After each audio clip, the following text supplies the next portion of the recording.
Well, Tony, there's the legal side of this story, and then there's the bigger picture. And I think the league will consider both sides when they decide how to come down on him, depending on how this plays out. And I think they will, given that owners are supposed to be held to a higher standard under the personal conduct policy. Now, the legal side, as you mentioned, is that Robert Kraft has been charged with a misdemeanor for soliciting prostitution, which he's denied. But the bigger picture goes beyond prostitution. The story we're hearing now is this is a very long, very wide-ranging investigation into a sex trafficking ring. The details are horrifying, just about women being forced to live and work in terrible conditions. It's possible that Kraft and the other people who are being charged didn't know about that, but they'll be seen as economic enablers of that ring. And this is big, like legacy-changing stuff. And I believe the NFL will take it all into account when they make a decision on what to do. Well, specifically to answer your question, you're talking about the owner of the greatest dynasty in the history of the NFL. So, I mean, that adds another layer to the story when you think about all the people in the country who are going to rejoice that he's involved in some peripheral way because they hate the Patriots and because of what happened in Deflategate, what's happened in Spygate. So you talk about adding all of that into what Mina talked about, which is the most important issue here, is human trafficking and what was going on down there. But to me, it just seems so utterly stupid for what he did and why he would do it and why he would even consider going into a place that had a window outside that said table showers. You're not talking about a high-priced spa that would be in West Palm Beach. You're talking about a place that obviously was very sleazy. So, yes, the NFL does not want undue attention from players, owners. We saw what happened to Richardson where he ended up having to sell the franchise. I think it's going to have lasting effects on Robert Kraft. Sure, I think the NFL, based on what you just said, Kevin, unlike in other situations, they have to tread very carefully.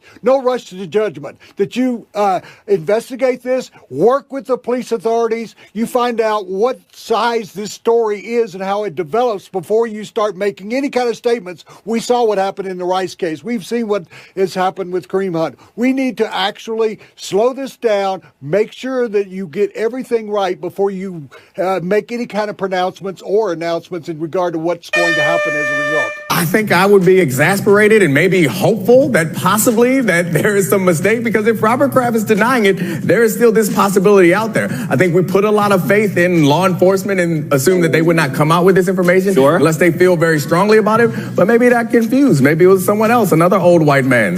I think that's Roger Goodell's hope. Yeah, it's terrible. And I think that the question here is also like, how accountable do you consider a patron in this situation? Because I think that clearly the law enforcement finds them accountable. You can't just go there and participate and think that your hands are clean. So I don't know how this lands on their desk. I know that the league has a history of punishing owners. Jim Irsay at the Colts comes to them. I think the players, anytime this happens, the players are looking for the owners to get reprimanded aggressively. But the problem is there is no ability to reprimand them enough that the players will be comfortable with, because there is no amount of money that is going to hurt Robert Kraft or any of these owners. And if you suspend them from a game, so what? He's not playing. He's still going to, at the end of the day, all the money that his team makes and the league makes are still going to go into his pocket. And the players, I think, will look at this and realize that it is unfair. It is like systematically, it's going to be unjust. Yeah, I think what Mina pointed out is probably going to be the most important if we're speaking in terms of how the NFL will likely punish. There obviously is, we have to wait and see as more details of this come out.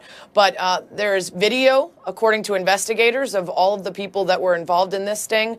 We don't yet know whether he had any idea of the circumstances that allowed these women to be in a position to be involved in this. And I think that intent will matter in terms of the way the NFL views this and in terms of the way he's viewed. If there can be proof that he was aware of the larger trafficking ring, I think the punishment will be far greater than if they limit it to a misdemeanor for solicitation of prostitution, which is a violation already, but I think will be viewed very differently than someone who is aware of the larger circumstance. And of note, too, Adam Schefter said that word from the investigators is that Robert Kraft is not the biggest name involved in this. We don't know if that means in sports or outside of sports, but I would think the NFL is also going to wait and see if any other associates within the sports world are also involved and proceed carefully based on how many people will be involved in whatever sort of punishment they decide to bring down. Well, this is a league that has a history of not treating its executives and certainly its owners in the same manner as it has its players